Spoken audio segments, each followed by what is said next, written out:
welcome to our podcast. Neurosurgery on the Move. Bersama saya, Dr. Agung Hara. Dan saya, Dr. Efrata. Bersama kita akan membahas Neurosurgery on the Move episode 6. Podcast Neurosurgery on the Move ini termasuk salah satu tridharma perguruan tinggi yang dimana akan tayang setiap bulannya dengan membawakan materi tentang bedah saraf, penyakit-penyakit bedah saraf, dan operasi bedah saraf.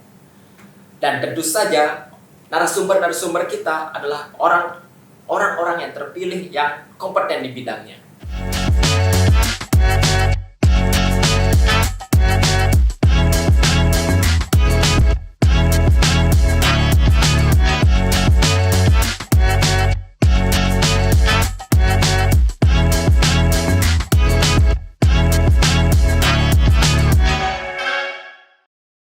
Ya, Neurovelas, pada episode 6 ini kita akan membahas mengenai HNP, apakah perlu dioperasi atau tidak.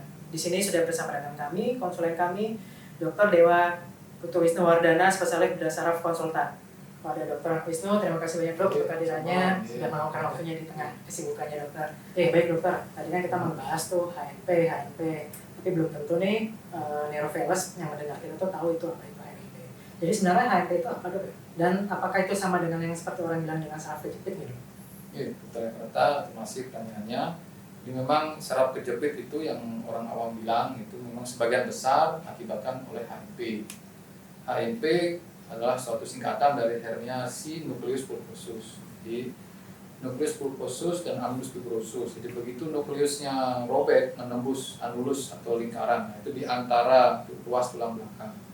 Bantalannya itulah yang keluar akibat bisa trauma macam-macam. Nah, begitu bantalannya itu keluar dan menekan saraf, maka muncullah gejala saraf kejepit. Selain karena penekanan, juga ada radang di sana. Terima kasih dokter. Jadi HNP itu adanya penekanan oleh nukleus ke serabut saraf atau ke sumsum saraf kita. Nah, biasanya orang-orang yang mengalami tanda kutip saraf kejepit ini biasanya dialami oleh orang-orang, kalau saya lihat bapak saya misalnya, yang sudah berumur, atau kakek saya yang sudah berumur. Tapi apakah HNP ini atau saraf kejepit ini bisa dialami oleh remaja misalnya contohnya? Terima kasih. Jadi HNP atau saraf kejepit ini multifaktorial. Banyak hal bisa mempengaruhi. Mulai dari yang paling sering itu memang pada usia mulai dewasa, malah dewasa yang tersering. Tapi tidak jarang juga pada lebih muda, bahkan yang sangat lansia. Jadi multifaktorial kepada morsinya. Yang kedua, yang paling muda yang pernah kita tangani ya umur di bawah 20 pun ada. Jadi harus ada suatu cedera yang signifikan. Namun pada usia tua lebih sering karena proses degeneratif. Jadi kalau dari penjelasan dokter, berarti saya tangkap ini penyebabnya multifaktor. Artinya di masa muda memang paling sering, ya. Tapi yang usia muda juga bisa terjadi HNP. Nah, kira-kira dok, apa sih gejala yang khas gitu? Jadi walaupun di usia lanjut atau usia muda, loh, kok saya curiganya arahnya saya kena HNP ya? Kira-kira apa dok ya? Ya, terima kasih. Jadi gejala itu tergantung dari saraf yang terkena. Nah, fungsi saraf itu misalnya ada fungsi untuk pergerakan, ada fungsi untuk sensorik artinya sensasi, ada juga untuk otonom misalnya keringat. Nah, ketika HNP itu menekan saraf, maka ketiga gejala itu bisa muncul. Namun yang paling sering dikeluhkan pada pasien biasanya nyeri. Nah, gejala dari HNP juga tergantung pada areanya. Di mana HNP itu? HNP bisa mengenai area servikal leher, bisa mengenai torakal atau punggung tengah, bisa lumbal dan sakral. Jadi seluruh ruas tulang belakang pun bisa terkena HNP. Di samping itu tidak hanya single atau tunggal, HNP bisa muncul di beberapa tempat. Jadi misal proses degeneratif itu tidak mesti satu tempat, seluruh tulang belakang pun akan degeneratif. Jadi di mana yang paling signifikan penekanannya, di situ yang bergejala. Nah, gejalanya bisa sangat bervariasi, kompleks. Mulai dari nyeri, kesemutan, kemudian itu yang paling sering, nyeri terutama, yang menjalar. Tergantung dari lokasinya. Kalau di leher bisa menjalar sampai bahu, kadang sampai jari tangan seringan. Dan mengakibatkan otot mengecil, lama-lama mengecil tangannya. Atau kurang berkeringat misalnya. Tapi begitu HNP itu menyerang yang lebih bawah, misal torakal, kemudian ke lumbar, bisa membuat orang susah berjalan, jalannya bisa nyeret, nyerinya menjalar dari mulai punggung sampai ke kaki, bisa ke betis luar, bisa sampai ke telapak kaki, atau bisa sampai paha saja, tergantung dari lokasi HIV itu. Jadi gejala ini bisa sangat kompleks dan bisa saja simpel, tergantung dari lokasi HIV dan apakah dia tunggal atau multiple atau lebih dari satu. Mungkin sekian saya jelaskan. Balik lagi ke multifaktorial tadi.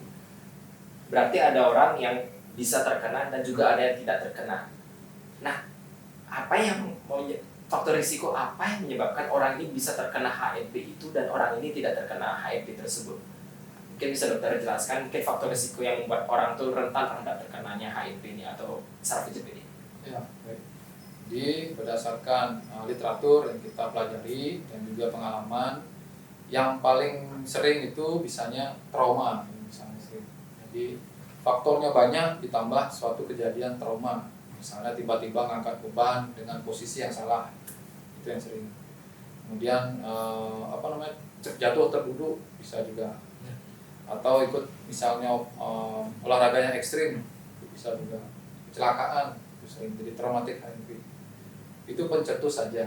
Tapi faktor-faktor lain juga signifikan, misalnya kelebihan berat badan. Jadi kita punya tulang itu ada batasnya, ada menyangga. Kalau berat badannya lebih, otomatis risiko kerusakan bantalan itu lebih tinggi. Dan juga mulai sering banyak karena usia tambah panjang. Sekarang orang umurnya tambah panjang, degeneratif. Semua orang mengalami degeneratif, tapi tidak semua mengalami penyakit degeneratif. Begitu degeneratif itu menimbulkan gejala, maka kita mengatakan penyakit degeneratif. Salah satunya adalah HNP. Nah, ada juga yang muda-muda ini, terutama merokok. Ya.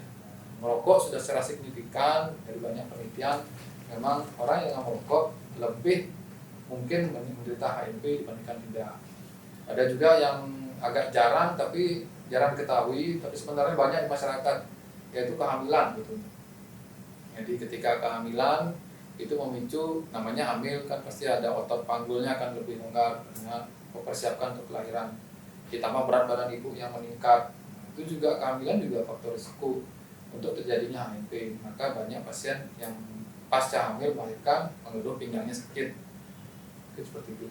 Oke, terima kasih Dr. Isnu. Jadi banyak yang Neurovela sudah dapatkan nih, mulai dari HNP itu apa, faktor resikonya apa, gejalanya apa. Nah, selanjutnya ini juga yang salah satu penting dok. Kalau misalnya Neurovela itu mengalami gejala seperti ini, curiga ke arah, wih, saya HNP sepertinya ya.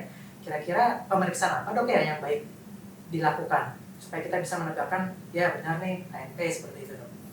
Ya, terima kasih. Jadi untuk Neurovela yang terhormat, misalnya ada keluarga Anda atau siapapun yang mengalami keluhan ya, terkait dengan saraf kejepit gitu misalnya. Jadi kita harus memeriksakan diri, keluarganya memeriksakan diri ke dokter. Ya. Jadi pemeriksaan itu ada HNP penting dilakukan, mulai dari anamnesis istilahnya, itu kita menanyakan riwayatnya, risiko-risikonya, apa yang menyebabkan itu. Kemudian kita periksaan fisik, kita periksa dan di mana kira-kira fokusnya atau di mana gejala yang paling signifikan, di mana kira-kira lokasinya HNP ini, apakah satu atau multiple, tunggal atau multiple, dan kita lakukan untuk pemeriksaan penunjang. Untuk HNP, pemeriksaan penunjang yang mengkonfirmasi adanya HNP itu MRI. Dari MRI kita bisa dengan jelas melihat di mana saraf yang tertekan, tergantung regio MRI yang kita periksa. Itu satu. Pemeriksaan lain, ronsen atau CT scan sifatnya membantu, terutama untuk melihat kondisi tulang misalnya. Karena HNP itu kan ada pergeseran bantalan, bisa saja disertai dengan pergeseran tulangnya juga. Nah, itu bisa kita nilai dengan lebih baik dengan X-ray dan foto polos dan CT scan. Jadi kombinasi dari pemeriksaan-pemeriksaan tadi bisa membantu atau memaksimalkan diagnosis sehingga berujung tata laksana yang tepat. Oke dokter, kan kita sudah tahu keluhan-keluhan yang terjadi pada pasien-pasien yang mengalami saraf kejepit ini. Nah, misalkan orang-orang awam itu sangat suka menunda-nunda dirinya kalau mengalami nyeri ke dokter. Nah, kalau misalnya pasien ini mengalami nyeri saraf kejepit dan mengalami nyeri dan dibiarkan oleh pasien ini, apa yang bisa dapat terjadi kepada masyarakat? Ya, terima kasih pertanyaannya. Jadi sekali lagi kita harus stressing. Kalau misalnya ada nyeri mendadak yang menjalar atau ditambah kesemutan, apalagi sebelumnya tidak ada, ya harus periksakan diri, itu nomor satu. Tetap kita harus stressing. Yang kedua, kalau memang tertunda dengan berbagai sebab, itu macam-macam ada sebab, masyarakat akhirnya menunda, maka pasien itu atau masyarakat bisa mengalami ya. Pertama, kalau dia nyeri yang berlarut-larut, lama-lama bisa kebas, jadi hilang fungsi sarafnya. Yang pertama dirasakan ya kesemutan atau mati rasa. Dulu nyeri sekali, sekarang hilang nyerinya gitu, tapi mati rasa, itu hati-hati. Sebetulnya sarafnya sudah semakin terlalu lama terjepit. Nah, seperti anggaplah ini saraf jepit jari. Kalau terlalu lama terjepit, ya semakin lama perlu untuk pulihnya. Walaupun kita lepas sekarang ya butuh waktu. Nah sekarang kalau kejepit terus-terusan, keterusan kejepit kan lama-lama aliran darahnya nggak bagus, jadi lama-lama rusak, hilang fungsi sarafnya. Maka itulah yang ditakutkan ya kelumpuhan sesuai dengan saraf mana yang kena. Nah itu yang pertama. Yang kedua yang sering juga muncul tapi tidak disadari, mulai gangguan kencing, gangguan buang air besar, yang tadinya buang air kecilnya biasanya normal, lama-lama urgensi. Urgensi artinya apa? Kalau buang air kecil itu tidak bisa nunggu, pokoknya harus cepat ke toilet gitu. Kalau sudah parah, ngompol, sudah sampai tidak bisa mengontrol buang air kecil, akhirnya ngompol. Nah itu, apalagi dan BAB juga. BAB biasanya teratur, bisa lebih dari 3 hari tidak keluar-keluar BAB-nya. Kalau sudah tanda seperti itu, berarti itu sudah gejala yang lanjut, atau kita bisa mulai katakan ya sudah itu komplikasi dari HNP itu sendiri. Mungkin sekian bisa saya jelaskan. Berarti sebenarnya komplikasinya lumayan sih dok ya, sebenarnya berbahaya sebenarnya dok ya. Nah tapi mungkin menyambung dari yang dokter Agung Hara tadi. Nah ini yang penting dok, sesuai dengan tema kita. Biasanya orang-orang tuh punya gejala, Ya. saraf kejepit lah, mungkin kesemutan. Tapi kadang-kadang tuh mereka nggak mau berobat, ada bilang nanti takut dioperasi atau seperti ada tindakan seperti apa gitu. Jadi mereka tuh nahan gitu. Tapi untuk makanya kita bahas di sini dok, sebenarnya untuk kasus HNP ini terapinya apakah harus operasi atau sebenarnya bisa dengan terapi obat-obatan dulu ya? Ya, terima kasih. Jadi sangat penting untuk diketahui oleh neurovela bahwa HNP ini adalah kasus yang bisa disembuhkan nomor satu dulu. Bukan kasus yang tidak bisa disembuhkan, bisa disembuhkan. Nah sekarang kita harus lihat dari derajatnya dulu. Ya. Maka dari itu diperiksa dulu oleh dokter, diperiksa, dipelajari kasusnya, kemudian ditentukan derajat penekanannya. Yang penting adalah klinisnya sebetulnya. Bila klinisnya signifikan dengan kompresi yang signifikan, maka tindakan yang agresif seperti operasi sering diperlukan untuk mencegah yang berikutnya lebih lanjut. Tapi kalau lebih sering yang kami dapatkan justru tidak perlu dioperasi sebenarnya di awal.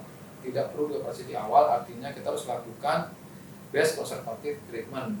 Jadi bagaimana terapi konservatif yang baik-baiknya. Nah ini yang perlu kesabaran dari pasiennya. Karena kalau tidak sabar justru menjadi operasi akhirnya. Konservatif gagal, akhirnya operasi. Nah konservatif yang baik itu apa aja sih? Itu sekarang ya. Nomor satu, kita harus perbaiki postur. Mulai dari duduk, mulai dari jalan, yang kita perbaiki. Berat badan yang lebih, ya harus dipotong sampai berat badan ideal, bukan sampai kurus, sampai ideal saja. Kemudian tadinya kurang aktivitas, ya kita mulai aktivitas yang semampunya. Nah satu lagi kan kita sakit di mana aktivitas. Nah itulah sekarang sudah ada namanya manajemen nyeri ya. Banyak teknik sekarang yang populer, manajemen nyeri mulai dari obat, mulai dari suntik dengan ronsen, dari dengan USG, bantuan banyak ada manajemen nyeri, termasuk akupuntur pun bisa gitu, banyak hal ya, untuk manajemen nyeri, di manage nyerinya itu sehingga orang bisa latihan. Tujuannya apa? Biar otot punggungnya lebih kuat. Harapannya apa? Nyerinya berkurang juga, HNP-nya bisa membaik spontan. Kalau merokok, stop merokoknya gitu.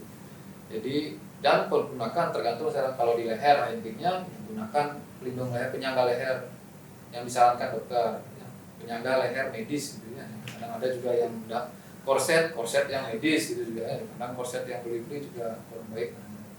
Jadi pilihlah alat penyangga yang paling nyaman, bukan yang paling mahal. Paling nyaman, paling bisa menyangga, istilah yang tegak gitu ya, bisa menyangga dengan baik sehingga tidak banyak pergerakan waktu jalan. Nah itulah konservatif yang bagus. Apalagi ditambah dengan rehabilitasi dan fisioterapi. Cuman ada saatnya nih pasien harus nyerah. Nah nyerah misalnya apa? Ya dari MRI dari awal ditemukan signifikan penekanan sarafnya. Kalau tidak juga paham ya kita EMG, NCV namanya elektromiografi atau nerve conduction test dan itu. Jadi tadi kan kita lihat bentukannya HNP-nya dari MRI. Nah sekarang kita lihat fungsinya. Apakah fungsinya juga menurun? Kalau terdapat penekanan signifikan ditambah fungsi yang menurun yang dibuktikan dengan EMG, NCV, maka sudah barang tentu itu harus segera dekompresi. Bila terjadi HNP ditambah pergeseran tulang yang signifikan, berarti kan tidak hanya penekanan saraf, ada juga yang disebut dengan instabilitas akibat tulangnya bergeser. Kenapa bergeser? Karena bantalannya keluar. Kalau tulangnya bergeser signifikan dan dinilai ada instabilitas, maka tindakannya tidak hanya dekompresi dan juga ada stabilisasi. Namun tetap saja ini bukan berarti selesai. Nah, tetap setelah operasi pasien atau keluarga yang terkena HNP ini dokter harus sampaikan bahwa tetap perlu rehabilitasi. Pemulihan itu bisa berlangsung cukup lama tergantung dari berat ringan penyakit dan sekali lagi jangan sampai ada HNP yang berulang ya. Nah dokter, tadi kan kita sudah membahas operasi atau tidak dioperasi. Nah, jika pasiennya sudah dilakukan operasi untuk saraf kejepit ini, berapa lama perlu waktu untuk kembali seperti semula secara kasarnya? Iya. Jadi sebenarnya operasi, tidak operasi, pemulihan itu case by case. Makanya dibilang terapinya harus per individu. Setiap kasus itu terutama di bedah saraf itu unik. Tidak ada kasus yang sama. Misalnya sekarang kita HNP akut. Orang tadi yang baik-baik aja terus kecelakaan atau misalnya angkat beban yang terlalu berat, salah posisi, keluar HNP. Kemudian cepat berobat, dilihat dari hasil scan, oh ini HNP dengan gejala yang baru saja, tidak ada kelumpuhan segala macam, dan kita operasi dengan cepat, tentu sembuhnya cepat. Tapi sering kali datangnya kan agak lama, banyak proses untuk mencapai suatu keputusan operasi. Nah, misalnya kita analogikan seperti kereta api jalan. Operasi itu hanya membelokkan, terbang raya membelokkan. Dari yang tadi pastinya ke kiri aja terus maunya karena kejepit sarafnya, kita putar tuasnya sehingga relnya belok, kita bisa ke kanan. Nah sejauh mana pasien ini ke kanan sampai sembuh pulih total tergantung usaha bersama.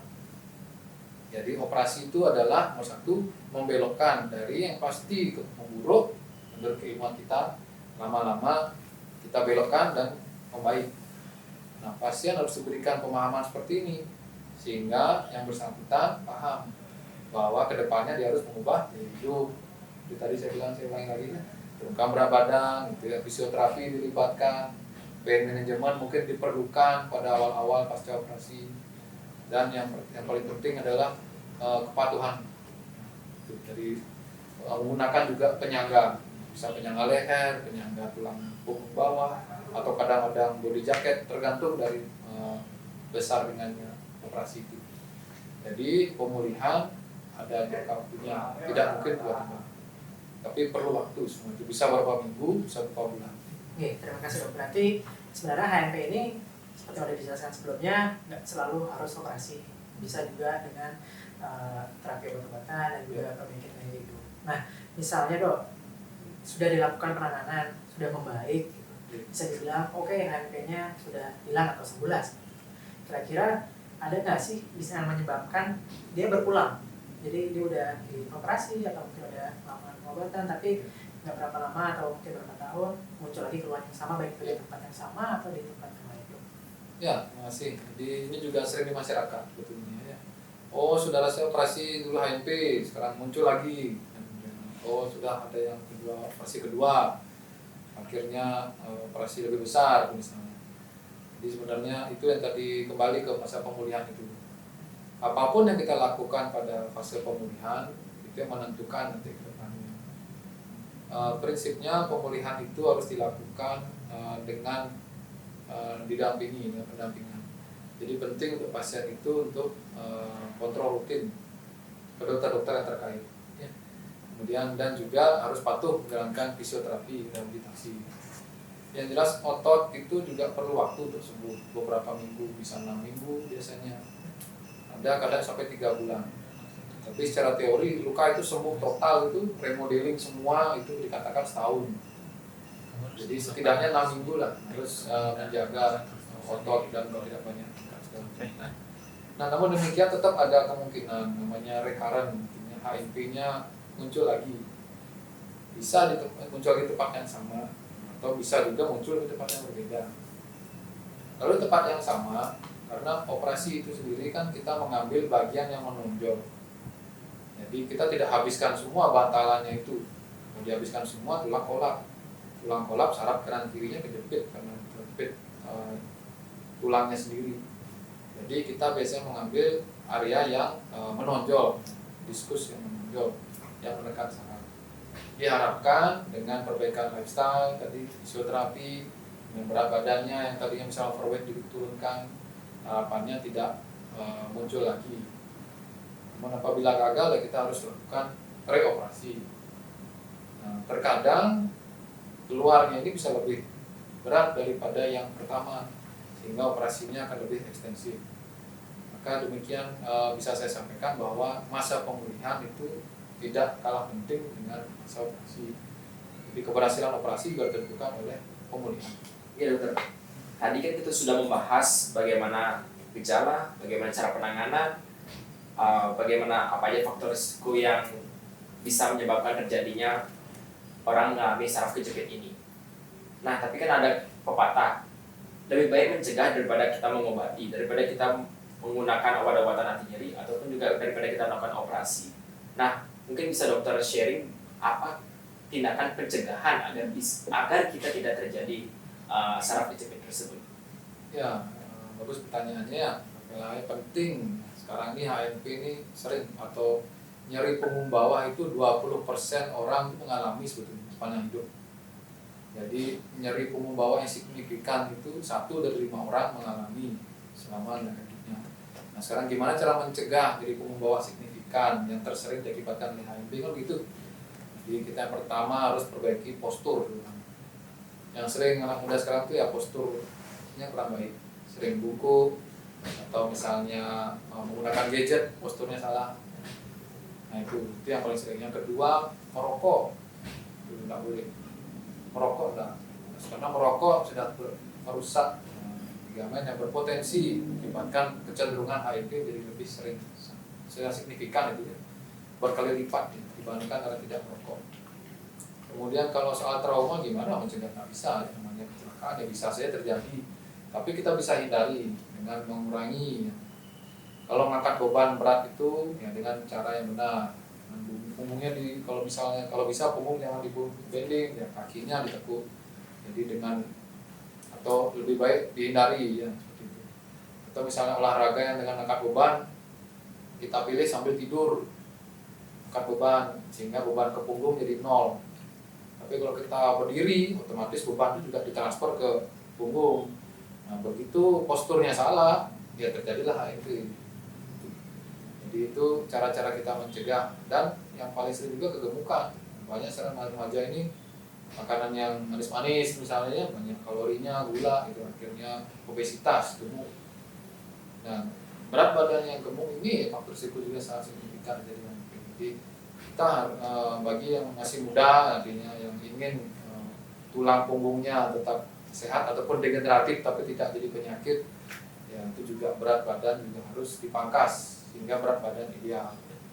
Oleh karena itu perlu diperhatikan semua ini untuk menghindari kemungkinan saraf kejepit. Ya dok, ternyata nggak berasa dok ya, kita ngobrol-ngobrol udah sampai ke penghujung acara dok.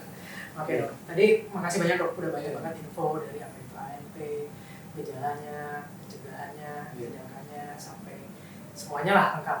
Nah, sekarang dok kira-kira ada nggak pesan yang bisa dokter sampaikan untuk rekan-rekan Neurovelas supaya bisa jadi pegangan buat kita semua? Ya, pertama terima kasih kesempatannya ya untuk sharing tentang HIV karena ini kasus yang sering. Yang Neurovelas harus tahu ini sering sekali kasus ini di praktek dan sayangnya sering juga terlambat. Jadi kalau bisa ini adalah sesuatu yang sering, nyeri punggung bawah yang signifikan ditambah dengan kesemutan, menjalar ke kaki, kemudian ada kelemahan, itu sering sangat mengganggu produktivitas. Ya, tidak hanya nyerinya, apalagi yang cari nafkah semua terganggu. Jadi harus lebih cepat ya, mencari pertolongan itu yang pertama. Karena semakin cepat, semakin tepat. Semakin tepat artinya tidak berlebihan, tidak juga kekurangan tata laksananya. Mencari pertolongan yang tepat itu penting. Jadi karena kalau kita harus pas, kalau berlebihan juga buruk, kalau kurang juga buruk. Tata laksananya harus tepat sehingga tidak menjadi berkelanjutan problemnya. Itu yang nomor satu. Nomor dua, yang sering di masyarakat itu yang paling penting terakhir saya ingin sampaikan pada Neurovelas adalah sekarang ini sudah maju sekali. Teknologi kedokteran itu sudah maju sekali, baik dari deteksi, ada MRI dulu susah, jadi sekarang banyak ada MRI mana-mana. Dari neurofisiologi kita bisa banyak spesialis saraf bisa melakukan EMG, rekam saraf dan pengecekan sensoris atau ECV, nerve conduction test. Itu sangat membantu sekali untuk memastikan di mana gejalanya. Nah, dengan akurasi sedemikian rupa ditambah juga dengan teknik operasi sekarang ini juga banyak yang less invasif, lebih sedikit merusak jaringan, lebih efektif operasinya, waktu rawat inap lebih pendek, dan yang pemulihannya juga dibantu oleh fisioterapi itu dengan teknik yang banyak sekali lebih maju. Jadi jangan ragu untuk memeriksakan diri dan mencari pertolongan ya. Karena semakin lama ini semakin aman sebenarnya semua tata laksana yang kita punya ini, termasuk manajemen nyeri pun ada sekarang dengan berbagai macam level.